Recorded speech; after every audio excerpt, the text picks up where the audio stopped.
untuk waktu dan kesempatannya. Hari ini kita semua bisa ada bersama-sama di sini untuk bagikan pemahaman dan penerapan pengalaman budaya positif di sekolah. Apa kabar teman-teman semua hari ini? Baik. Terima kasih, puji Tuhan bahwa semuanya dalam keadaan baik-baik saja.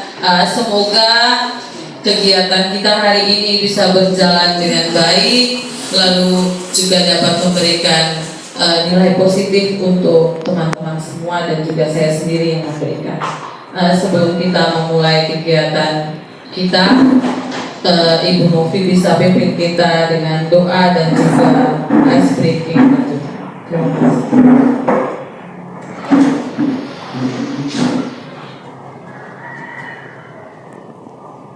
Sahaja kita untuk berdoa.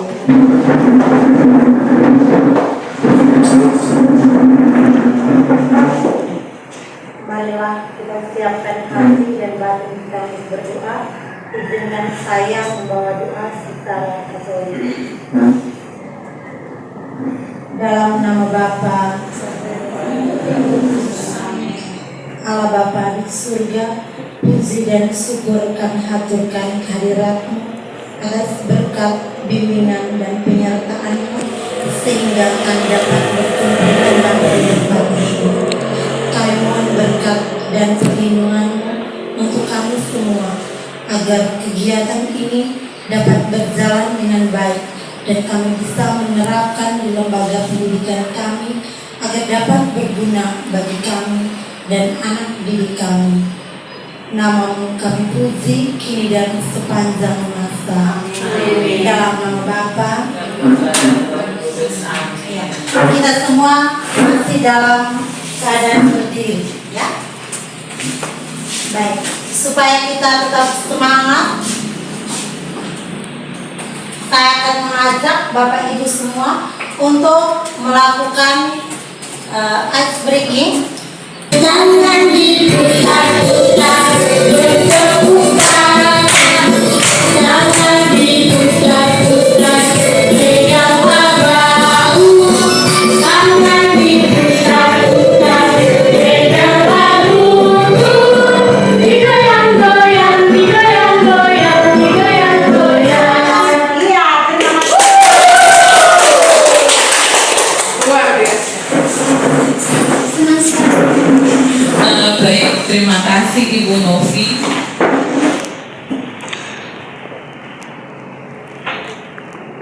Bagaimana perasaannya teman-teman? Luar biasa. Baik, saya akan memberikan atau membawakan beberapa materi.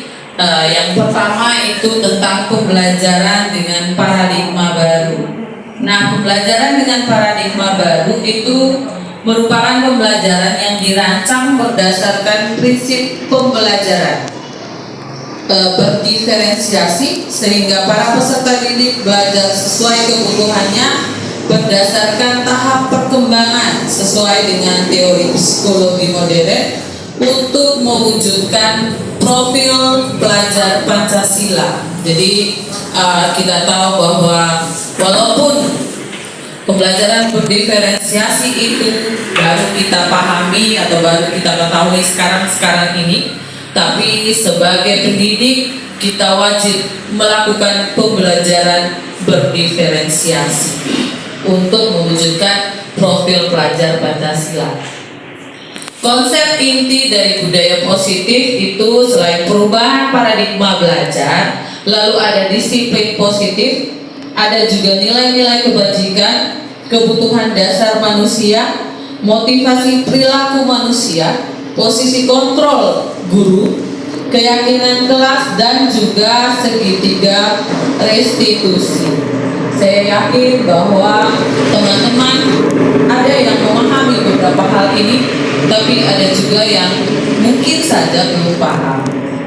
Sama seperti saya sendiri pun saat bertemu dengan hal ini, saya benar-benar dibukakan pemikirannya bahwa oh iya, posisi kontrol guru itu apa, Lalu disiplin positif yang harus dilakukan itu seperti apa, nilai-nilai kebajikannya itu juga seperti apa, nanti akan kita pahami bersama di sini karena tugas saya untuk membagikan. Nah, di sini ada disiplin positif. Disiplin positif menurut Ki Hajar Dewantara menyatakan bahwa untuk mencapai kemerdekaan atau dalam konteks pendidikan kita saat ini, bahwa murid itu harus merdeka, ya harus merdeka. Terutama adalah harus ada disiplin yang kuat. Disiplin ini maksudnya disiplin dari diri mereka, ya, yang memiliki motivasi internal. Artinya itu berasal dari dalam diri, berasal dari kesadaran pribadinya mereka. Jika tidak memiliki motivasi internal, maka kita memerlukan pihak lain untuk mendisiplinkan kita atau motivasi eksternal, motivasi dari luar yang berasal dari luar, bukan hanya dari dalam diri kita.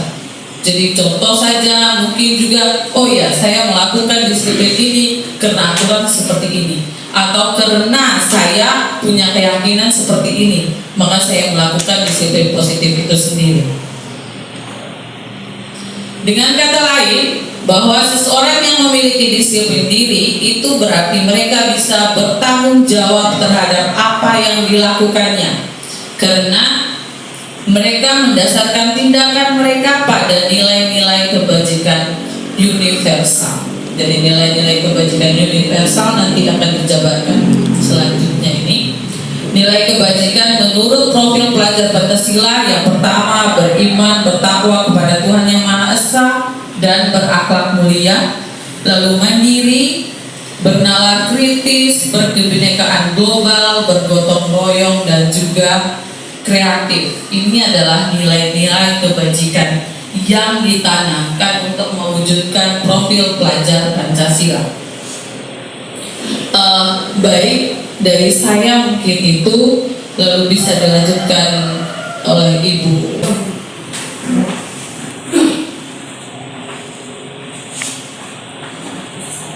Masih semangat teman-teman? Masih. Ya, baik. Berikutnya tentang motivasi perilaku manusia. Ya. Itu yang pertama, untuk menghindari ketidaknyamanan atau hukuman. Motivasi ini adalah tingkat terendah dari motivasi perilaku manusia. Biasanya orang yang motivasi perilakunya untuk menghindari hukuman atau ketidaknyamanan akan bertanya, apa yang akan terjadi apabila saya tidak melakukannya? Sebenarnya mereka sedang menghindari permasalahan yang mungkin muncul dan berpengaruh pada mereka secara fisik, psikologis, maupun tidak terpenuhnya kebutuhan mereka bila mereka tidak melakukan tindakan tersebut. Motivasi ini bersifat eksternal. Berikutnya yang kedua, untuk mendapatkan imbalan atau penghargaan dari orang lain. Satu tingkat di atas motivasi yang pertama, di sini orang berperilaku untuk mendapatkan imbalan atau penghargaan dari orang lain. Orang dengan motivasi ini akan bertanya, apa yang akan saya dapatkan apabila saya melakukannya? Mereka melakukan sebuah tindakan untuk mendapatkan pujian dari orang lain yang menurut mereka penting dan mereka letakkan dalam dunia berkualitas mereka. Mereka juga melakukan sesuatu untuk mendapatkan hadiah, pengakuan atau imbalan. Motivasi ini juga bersifat eksternal. Ya, baik. Mungkin Bapak Ibu juga pernah menjumpai atau pernah melakukan dalam kelas. Ya, kita selalu memberikan penghargaan. Ya, toh biasanya kita memberikan penghargaan atau imbalan kepada peserta didik kita, misalnya yang mendapatkan nilai baik. Nah, itu nanti kita mengatakan ya, kalau siapa yang mendapatkan nilai baik atau tuntas, berarti sebentar ibu akan memberikan hadiah atau imbalan. Ya.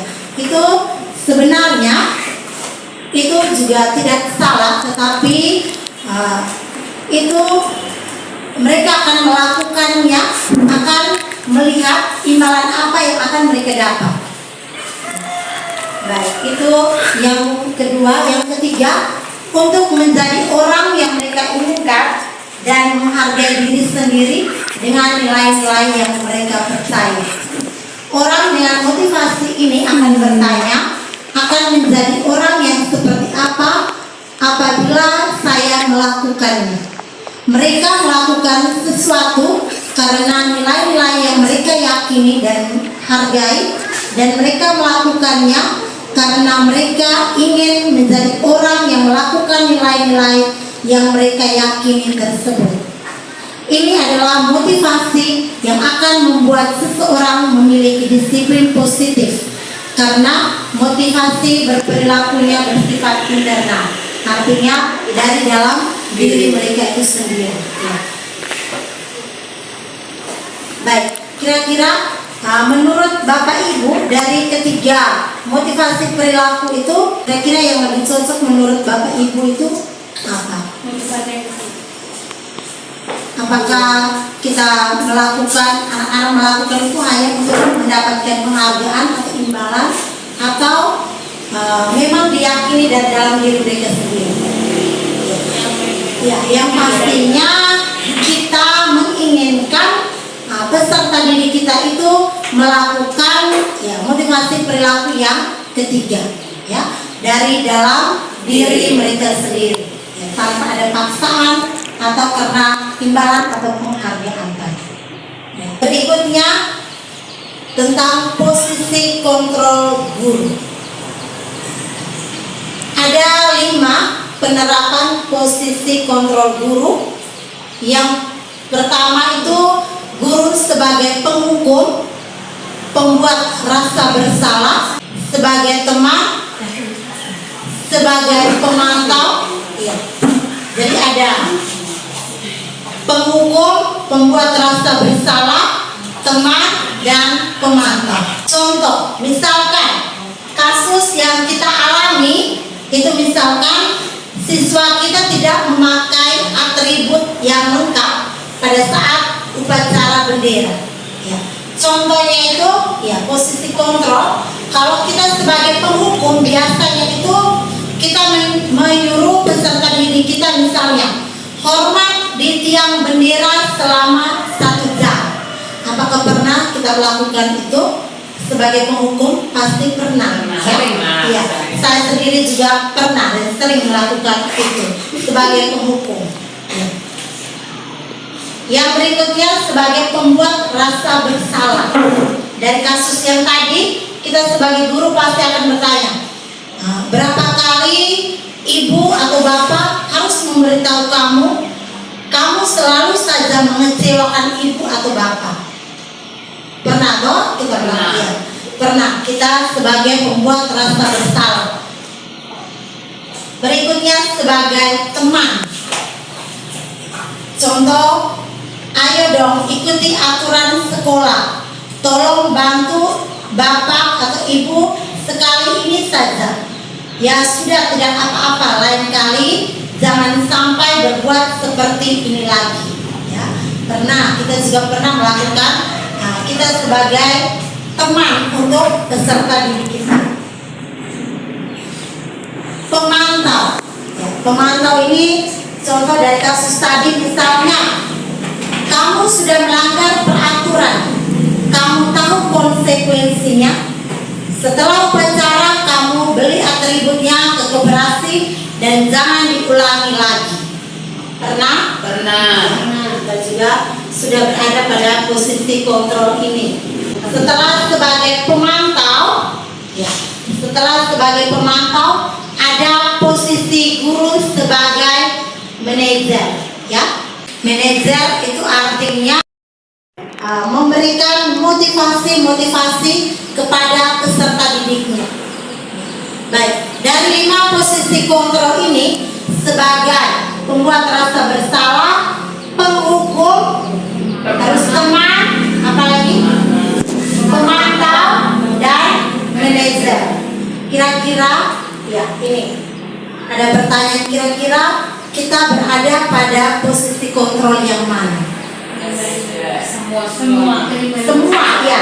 Kita pernah melakukan kelima posisi kontrol ini. Tetapi di sini saya mengajak ibu guru semua, ya, untuk merubah. Kita harus menjadikan diri kita sebagai posisi kontrol, sebagai manajer. Berikutnya materi tentang keyakinan kelas yang akan dibawakan oleh Ibu Oki.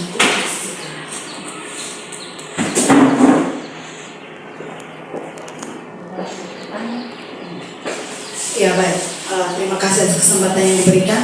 Baik, saya teman-teman penyemuka yang sudah pada lesu. Baik, saya tahu ini siang tapi nanti sebentar saya bilang selamat siang, kamu jawabnya semangat pagi ya, supaya semangatnya seperti pagi hari. Selamat siang. Oke, baik, terima kasih. Ya, berikut lanjutan materi tentang keyakinan kelas. Ya, ada satu pertanyaan pemantik di situ. Mengapa harus keyakinan kelas? Mengapa bukan peraturan kelas? Baik, teman-teman pastinya masih ingat 2-3 tahun kemarin itu kita tahu kesepakatan kelas ya. Ya, jadi dari tahun kemarin itu sudah dirubah, jadi bukan lagi peraturan kelas, namun dirubah ke keyakinan kelas ya. Baik, hal ini didasarkan pada kalau kata peraturan itu pasti identik dengan hal yang dilakukan karena terpaksa, karena ada rambu yang harus kita lewati dari itu ya. Jadi kalau diganti dengan kata keyakinan, yakin saja itu pasti dimulai dari dalam kita punya diri sendiri ya. Jadi seperti itu. Kemudian ya, ini kalau mau membentuk keyakinan kelas ada beberapa syarat. Yang pertama itu harus bersifat abstrak ya, harus bersifat abstrak. Lalu yang kedua bersifat pernyataan yang universal ya. Lalu yang berikut ada dibuat dalam pernyataan positif ya. Ini jadi tidak boleh ada kata-kata negatif yang diawali dengan kata negatif. Kata kita tidak boleh atau kamu jangan terlambat, itu tidak boleh ya. Jadi kita harus mengawalinya dengan kata-kata positif ya. Mari belajar atau bertanggung jawab gitu ya. Jadi tidak boleh ada kata negatif yang ada. Lah, kemudian sedikit saja agar mudah diingat. Jadi tidak perlu yang panjang-panjang sekali. Setiap hari kita tidak boleh datang terlambat. Nah, itu terlalu panjang ya. Jadi cukup disingkat saja. Datanglah tepat waktu atau disiplin gitu ya. Itu sudah mencakup. Jadi supaya anak-anak mudah mengingat. Lalu kemudian sesuai dengan kondisi kelas atau sekolah agar mudah diterapkan. Jadi ini memang kembali lagi disesuaikan dengan keadaan kita di sini ya.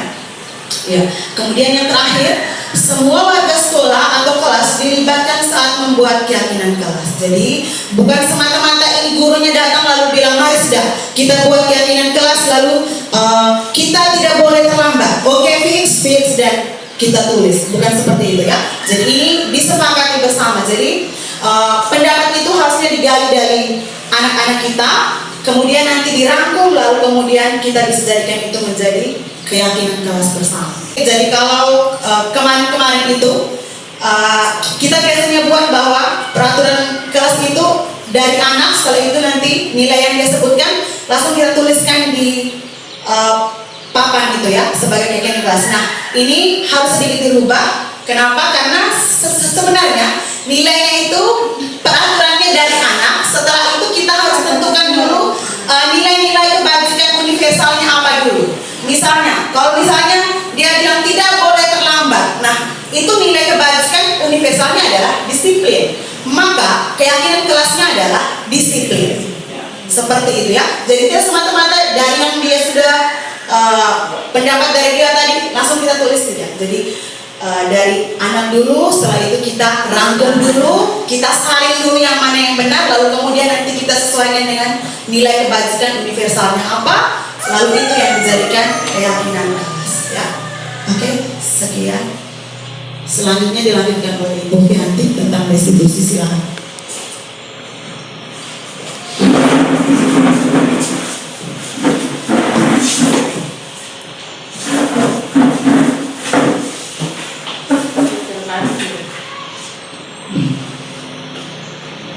Oke, baik. Selamat pagi. Selamat pagi. Masih semangat toh? Masih. Baik. Masih tentang budaya positif. Dari yang terakhir kita tentang segitiga restitusi. Segitiga restitusi ini gunakan bila mana kita menjumpai atau kita menemukan ada siswa yang bermasalah. Ya, penyelesaian persoalan atau masalah siswa itu bisa kita lakukan dengan menggunakan segitiga restitusi. Ya, segitiga berarti ada 3 langkah, ada 3 tahapan dalam penyelesaian persoalan atau masalah yang dihadapi oleh siswa. Siapa yang menyelesaikan? Yang menyelesaikan itu pastinya guru dan siswa yang bermasalah itu. Baik, yang pertama, ya, segitiga restitusi itu dapat diartikan sebagai suatu proses dialog yang dijalankan oleh guru agar bisa menghasilkan murid yang mandiri dan bertanggung jawab. Ya, jadi anak buat masalah, anak sendiri yang menemukan solusi untuk masalahnya itu seperti apa. Langkah-langkahnya bagaimana? Mari kita lihat secara bersama-sama. Langkah yang pertama itu menstabilkan identitas, ya, menstabilkan identitas. Langkah ini tujuannya adalah untuk mengubah identitas anak dari orang yang merasa gagal karena kesalahan yang dia buat menjadi orang yang sukses. Ya, bagaimana cara kita menggunakan atau menerapkan atau menstabilkan identitas anak supaya anak yang tadi merasa gagal dia bisa percaya diri lagi bahwa dia yakin bahwa dia bisa sukses. Nah, itu bisa dibantu dengan pertanyaan-pertanyaan atau jawaban, bukan pertanyaan, pernyataan-pernyataan seperti yang tertera di layar. Ya, misalnya saat kita anak buat salah kita kasih penguatan, berbuat salah tidak apa-apa, ibu juga sering melakukan kesalahan. Ya, cuman bagaimana? Apakah kita mau bersalah terus? Apakah kita tidak mau keluar dari kesalahan? Ini contoh bentuk pernyataan yang bisa menstabilkan identitas anak. Itu bisa membangkitkan rasa percaya diri anak bahwa yang tadinya dia merasa gagal, dia bisa percaya diri dan bisa menjadi, oh saya bisa berubah menjadi baik dan saya bisa menjadi sukses. Itu yang pertama, menstabilkan identitas anak. Banyak sekali pernyataan, tidak ada manusia yang sempurna. Contohnya ibu juga buat kesalahan, ibu juga manusia kan? Terus, saya juga pernah melakukan kesalahan. Nah, kita bisa menyelesaikan ini. Ada lagi. Nah, di sini bukan kita mencari siapa yang salah, ya, tapi kita sama-sama mencari solusi untuk bisa menemukan jalan keluar terbaik untuk persoalan yang dihadapi oleh anak. Itu juga pernyataan yang bisa membantu menstabilkan identitas anak. Yang kedua, validasi tindakan yang salah. Ya, anak melakukan kesalahan itu pasti karena ada alasannya. Alasan kenapa? Pasti ada salah satu kebutuhan anak yang tidak terpenuhi. Contohnya kebutuhan akan perhatian. Ya, misalnya ini anak yang melakukan kesalahan itu pasti karena dia memerlukan dia ada salah satu kebutuhan yang tidak terpenuhi. Contohnya anak itu cari perhatian, dia benar karena dia butuh kasih sayang atau perhatian dari para gurunya. Maka di sini validasi tindakan yang salah perlu diterapkan oleh guru dalam menyelesaikan persoalan siswa tersebut. Nah, contoh pernyataan atau pertanyaannya seperti yang tertera, padahal kamu bisa melakukan yang lebih baik dari ini. Kamu pasti punya alasan mengapa kamu melakukan ini, mengapa kamu terlambat. Pasti ada alasannya kamu terlambat, karena kita dulu kan tidak tahu kamu sudah terlambat jam begini.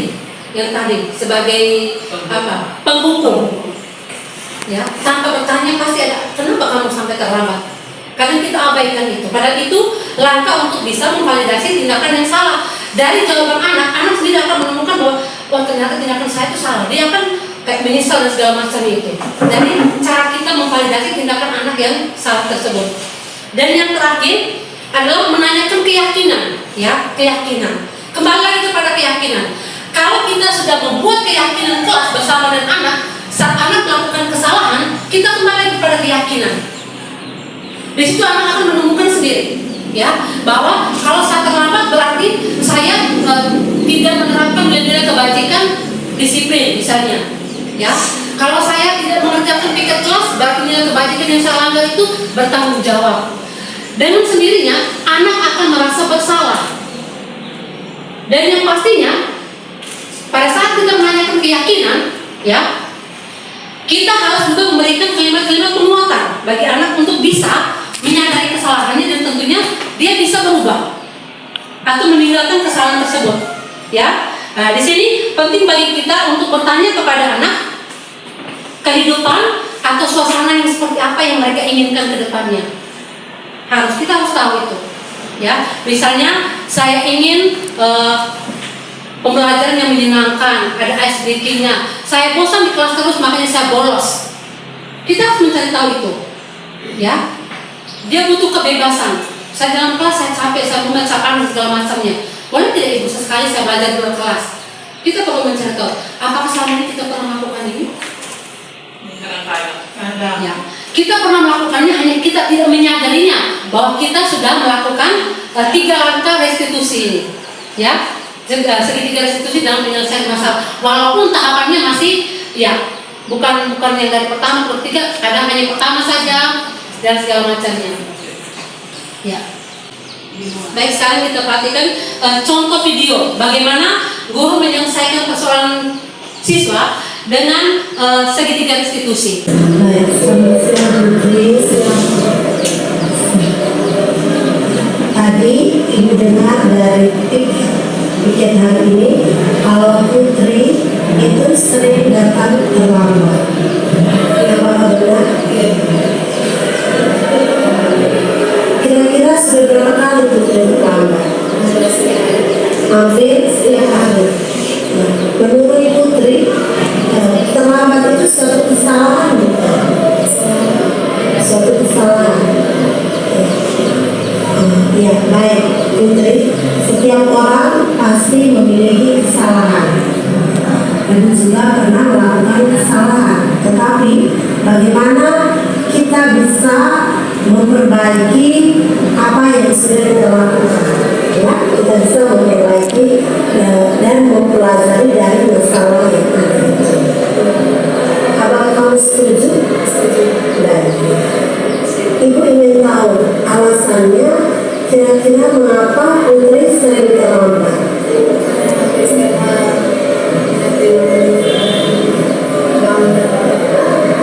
Selain itu,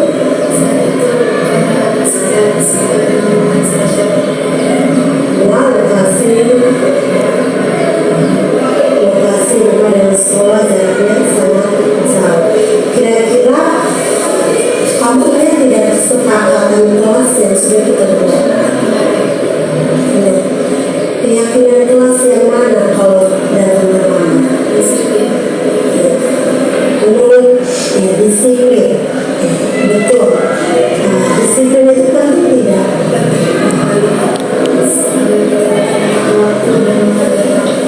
Ya, baik.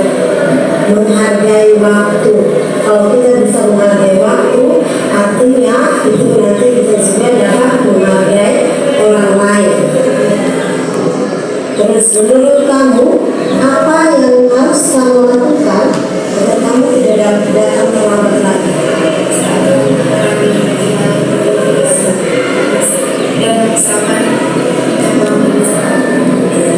Baik Putri, kamu sudah menemukan solusinya agar kamu tidak datang terlambat lagi. Artinya malam kurangi meeting, terus bangun tepat waktu. Bangun tepat waktu. Pagi itu kira-kira kita harus bangun jam berapa agar tidak terlambat ke sekolah. Ya. Nanti ibu akan bekerja sama dengan orang tua untuk membicarakan hal ini agar dapat mengontrol Putri dan bisa bekerja sama dengan Putri agar Putri tidak terlambat. Yang berikutnya kita lihat dulu testimoni dari anak yang bermasalah yang penyelesaiannya dengan menggunakan segitiga restitusi. Perkenalkan, nama saya Lisa Putri Darma, kasih FMKP. Terima kasih kepada kelas sudah ajak saya berdiskusi untuk menemukan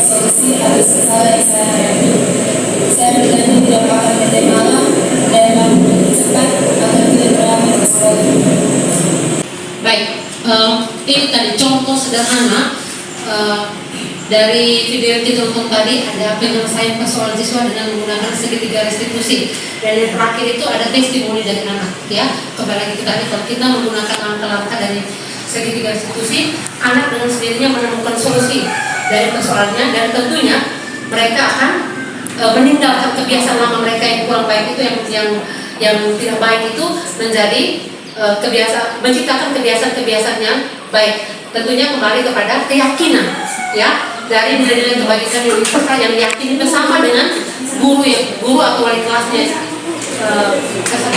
Oke, yang terakhir baik, kita diskusi dulu ya. Baik, diskusi kita kali ini dipimpin oleh Ibu Oki. Ya baik, terima kasih. Baik teman-teman, kita sudah bersama-sama menyaksikan pemaparan materi tadi.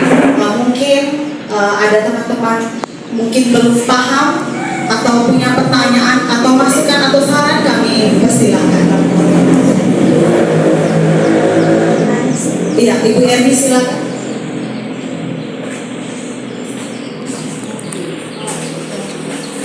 Baik, terima kasih untuk kesempatan yang telah diberikan. Di sini saya hanya mau bertanya, bagaimana kita bisa mengetahui bahwa anak itu sudah melakukan budaya positif atau sudah menerapkan budaya positif? Oke, terima kasih. Ya baik, terima kasih. Mungkin saya akan coba menjawab pertanyaan ini, lalu kemudian teman-teman bisa menambahkan. Bagaimana cara kita memastikan bahwa budaya positifnya itu sudah terwujud atau sudah muncul. Nah, budaya positif ini harus muncul dari dalam diri pribadi orang yang bersangkutan. Jadi tidak berdasarkan paksaan dari siapapun, tidak pula berdasarkan peraturan yang dibuat. Jadi anak itu harus sudah punya motivasi dari dalam diri bahwa saya tidak akan melanggar aturan atau sebagainya karena memang itu penting untuk saya, ya, karena memang saya harus disiplin, karena memang saya bertanggung jawab. Jadi memang motivasinya dari dalam dirinya sendiri, ya. Jadi bukan karena saya tidak membuat ini karena sebentar nanti kepala sekolah panggil, sebentar nanti balik kelas yang panggil, atau sebentar saya akan dapat hukuman dan sebagainya. Jadi itu mungkin dari saya. Ibu Ovi, boleh silakan. Baik, mungkin saya tambahkan sedikit. Untuk budaya positif itu pastinya selain dari dalam diri orang itu sendiri, tapi juga saat mereka melakukan atau membuat keyakinan kelas, awal mereka membuat kita tidak boleh begini atau kita harus seperti ini, itu semua kan kita lakukan bersama-sama. Artinya bahwa aturan atau keyakinan yang dibuat itu memang berdasarkan keyakinan dari dalam diri mereka dan mereka bisa melakukan itu. Jadi bukan karena terpaksa. Jadi budaya positif itu artinya anak secara sadar melakukan itu, lalu membuat keyakinan kelas bersama-sama dan mereka paham, mereka tahu bahwa mereka harus melakukan itu. Jadi berawal atau seperti kita lah, kita guru, saya harus masuk kelas tanpa ikut teman-teman yang lain. Kan karena kita dari dalam diri maunya tepat waktu ke kelas, maka kita tepat waktu. Tapi itu berawal dari diri kita sendiri karena mau bertanggung jawab. Mungkin itu saja tambahan dari saya. Terima kasih. Baik, luar biasa tambahan dari Ibu Ovi. Ya, apakah sudah bisa diterima jawabannya Ibu? Iya, baik, terima kasih. Lalu kesempatan kedua untuk penanya kedua, Ibu Yovita silakan. Ini pertanyaannya pasti luar biasa. Ya baik, pertanyaan dari saya terkait dengan keyakinan kelas. Ya, bagaimana solusinya jika keyakinan kelas yang sudah kita sepakati bersama peserta didik itu tidak dijalankan dengan baik oleh peserta didik? Oke, baik. Ya, baik. Bagaimana jika kesepakatan kelas itu, keyakinan kelas itu dilanggar oleh anak sendiri. Ibu Yanti boleh. Oke, bagaimana keyakinan kelas itu yang kami sepakati bersama dengan gurunya dan anak melanggar? Ya, Ibu, kita kembali lagi kepada segitiga institusi tadi. Ya, mereka melanggar itu, mereka melanggar keyakinan kelas karena mereka butuh perhatian. Ada salah satu kebutuhan yang namanya manusia ada 5 kebutuhan dasar manusia yang dipenuhi. Dari 5 itu mungkin ada kebutuhan akan kebebasan, akan pengakuan, kebutuhan akan kasih sayang, ya cinta kasih dan segala macam itu. Salah satu dari 5 kebutuhan itu, dari 5 kebutuhan itu tidak terpenuhi, otomatis keyakinan kelas yang telah disepakati pasti akan mereka langgar. Nah, untuk kembali lagi, bagaimana anak menyadari kesalahan itu, penyelesaiannya dengan menggunakan segitiga restitusi. Oke, itu saja dari saya. Selanjutnya Ibu Rosia. Ya, baik, selamat pagi untuk kita semua. Terima kasih atas waktu dan kesempatannya. Di sini saya akan bertanya terkait materi yang dipaparkan oleh Ibu Fianti yang mengenai penanganan masalah dengan menggunakan segitiga restitusi.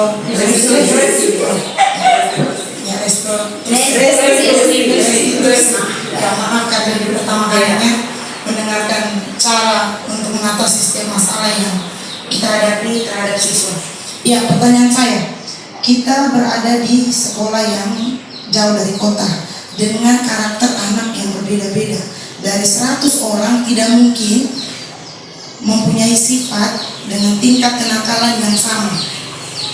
Jika seandainya solusi yang diberikan atau cara penanganan masalah ini tidak berhasil, apakah ada solusi lain untuk menangani anak yang dimana tingkat nakal atau onar yang dia lakukan itu sudah melewati batas? Terima kasih.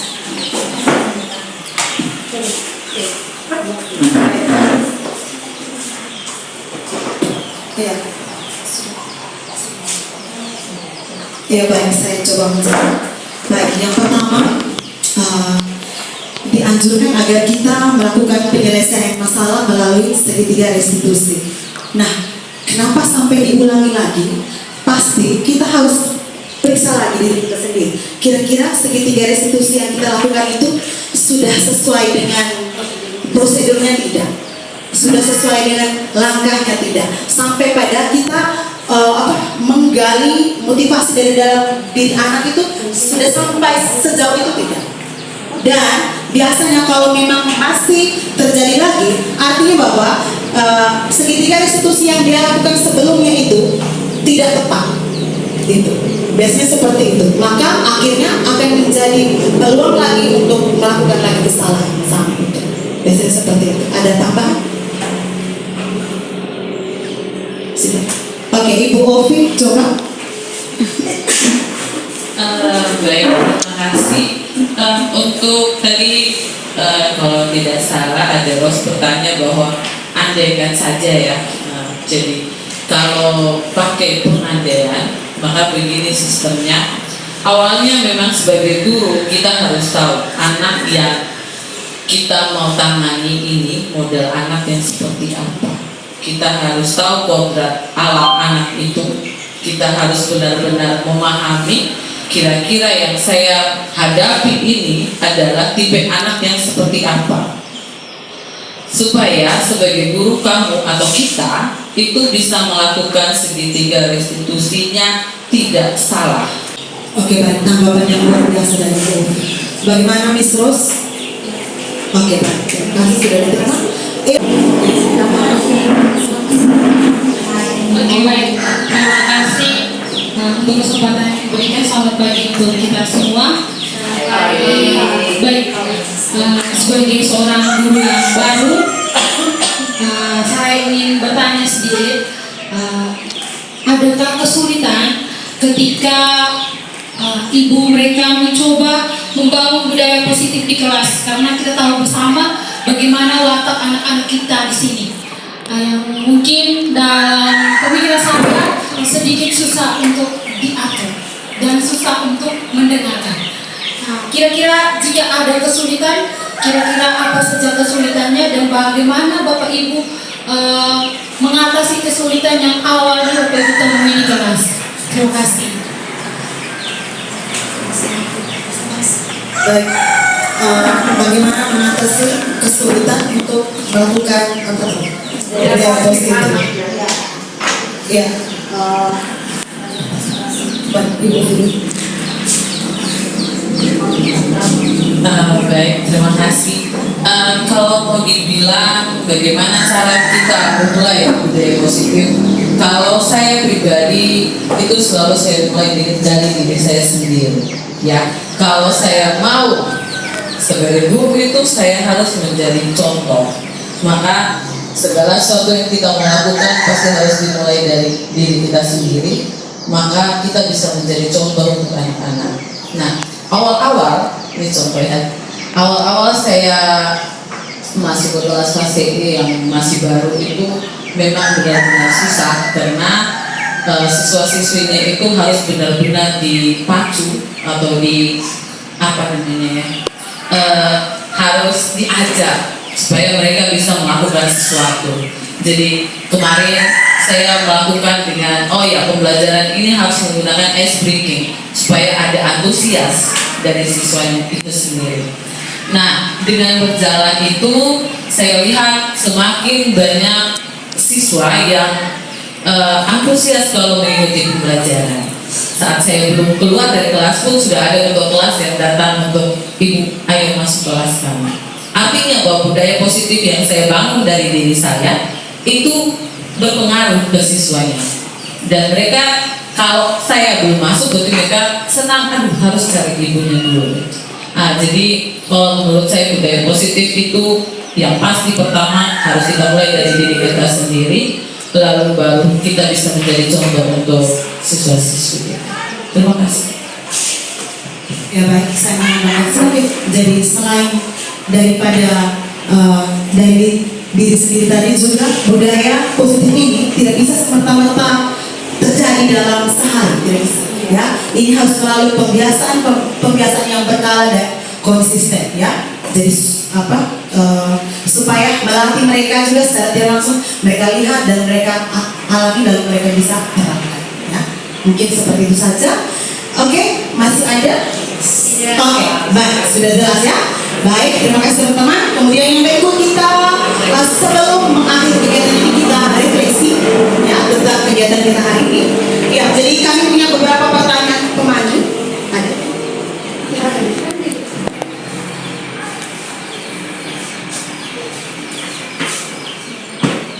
Iya, ada 3 pertanyaan pemandu. Jadi silakan Bapak Ibu tuliskan di sticky notes itu 1, 2, dan 3.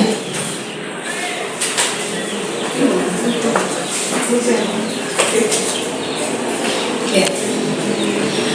Pertanyaan pertama, perasaan saat ini bagaimana ketika mempelajari materi ini ya? Yang kedua, setelah mengikuti materi ini, saya jadi paham bahwa lalu yang terakhir, target saya selanjutnya apa yang akan saya lakukan ke depan?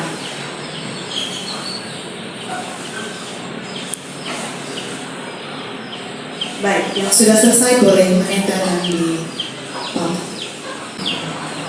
Ya, ada yang mungkin senang, ada yang mungkin masih bingung sekali. Tapi dari pembukaan ini saya yakin teman-teman sudah paham.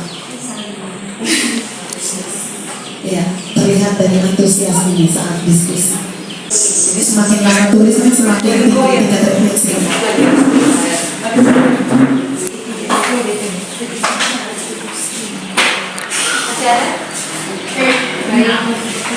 Terima kasih.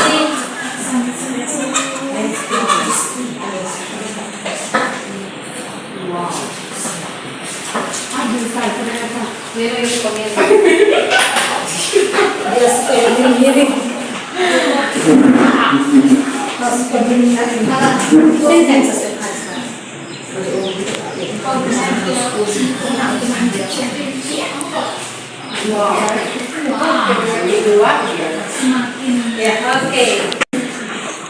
Refleksinya.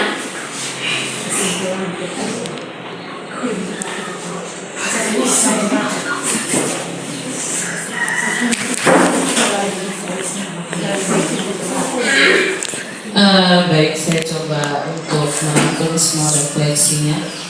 Terima kasih banyak untuk refleksinya teman-teman semua. Perasaannya saya lihat semua di sini senang. Hal positif yang akan memberdayakan budaya positif di sekolah kita. Terima kasih. Dengan berakhirnya refleksi kita bersama tadi, maka berakhir pula kegiatan kita pada hari ini. Sekali lagi terima kasih untuk kehadiran teman-teman semua. Kami berharap semoga teman-teman bisa mengaplikasikan materi ini, mempraktikkan segitiga institusi ataupun budaya positif di sekolah kita sehingga bisa mewujudkan pendidikan yang berorientasi pada peserta didik. Baik, terima kasih. Sampai bertemu.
universal artinya nilai-nilai yang berlaku dalam masyarakat ya. Yang baik, nilai-nilai yang baik. Contohnya adalah seperti tanggung jawab, apalagi iya, tanggung jawab, ya, kesehatan, toleransi tadi, saling menghargai tadi. Ya, itu nilai-nilai kebajikan yang dimaksud. Nah, menurut kamu kalau kelas yang nyaman, bersih, ini masuk dalam nilai kebajikan apa? Kebersihan, kebersihan. Kelas yang nyaman, bersih.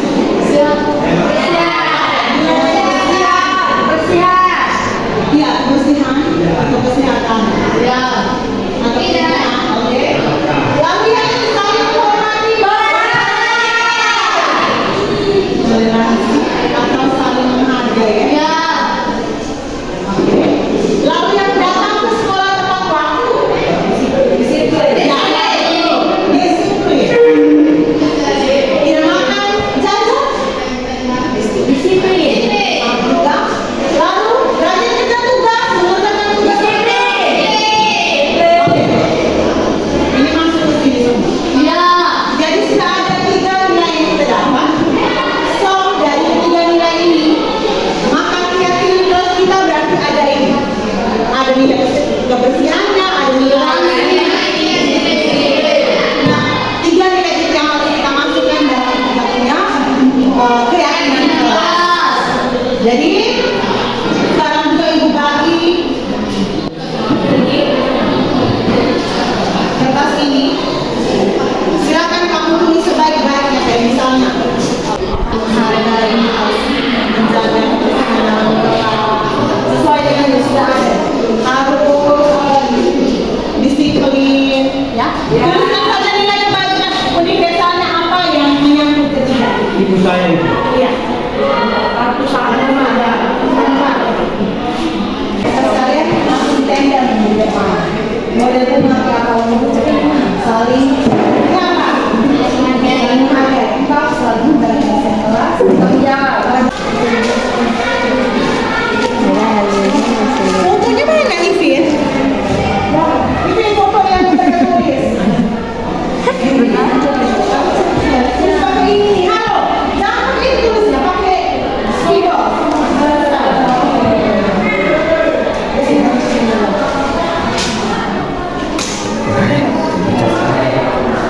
Rau, begini. Mungkin nilai yang bagus di sini terbuka. Mau dia nama apa?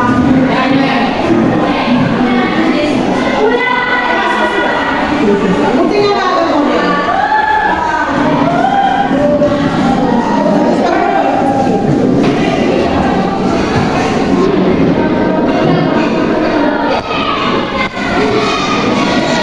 Jangan ada kata kita sekarang kota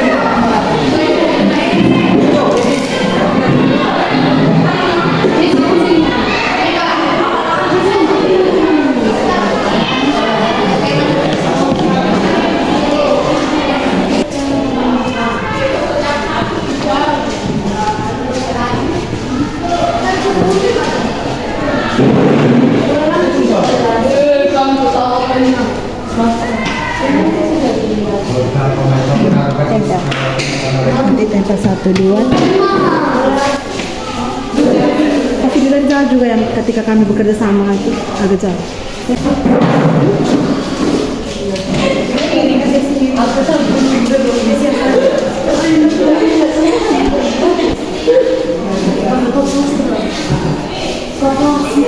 Oke. Ya, iya. Mau putih polo. Kamar yang sana.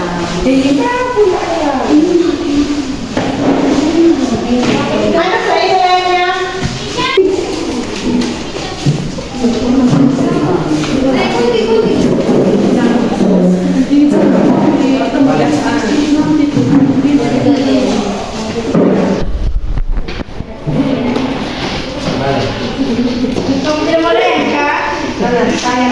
Saya putra mau foto saya itu. Iya, kamu begitu. Ya,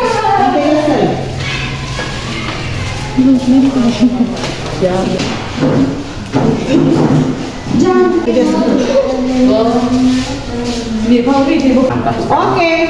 baik. Itu di tengah-tengah lagi. Baik,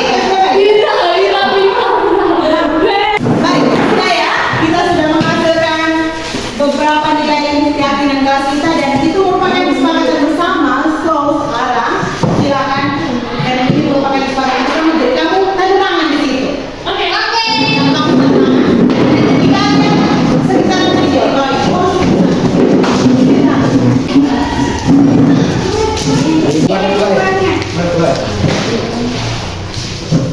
Sudah?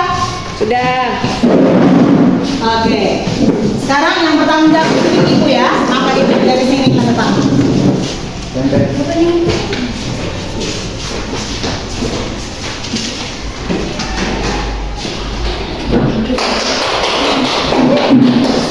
Oke. Tekan. Silakan duduk. Kita sudah sampai pada fix-nya, keyakinan kelas kita sudah ada, maka kewajiban kita adalah menjalaninya, bertanggung jawab ya. Bisa? Bisa. Oke, baik, terima kasih. Semoga kita semua senantiasa menjalani keyakinan kelas kita dengan penuh rasa tanggung jawab ya. Oke, terima kasih.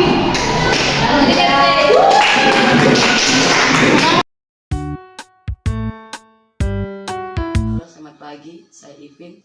Saya senang membuat keyakinan kelas ini karena kami lebih menjaga ketertiban dalam kelas.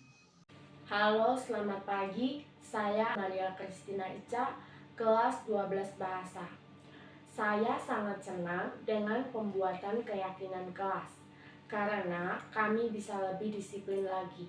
Terima kasih.